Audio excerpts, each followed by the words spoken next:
এবং তোমাদের কথা না শোনে সেই ঘর কিংবা সেই শহর থেকে বের হওয়ার দিনে নিজের নিজের পায়ের ধুলো ছেড়ে ফেলো। হালেলুয়া।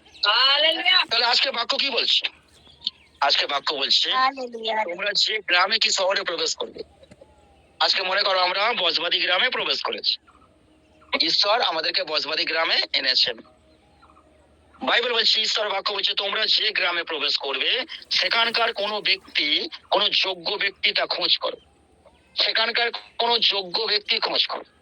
তাহলে আমরা বজবাদী গ্রামে প্রবেশ করলাম, প্রবেশ করে এই গ্রামের কোনো যোগ্য ব্যক্তিকে মনে করে তপন বাবুকে খোঁজ করলাম, কি কুন্ত দিদিভাইকে খোঁজ করলাম, কোনো যোগ্য ব্যক্তিকে আমরা খোঁজ করলাম। আর সেই যোগ্য ব্যক্তির মধ্য দিয়ে আমরা কোনো পরিবারে আসলাম, কোনো পরিবারে আমরা প্রার্থনা করতে আসলাম, আমরা সেই গৃহতে আমরা প্রবেশ করলাম।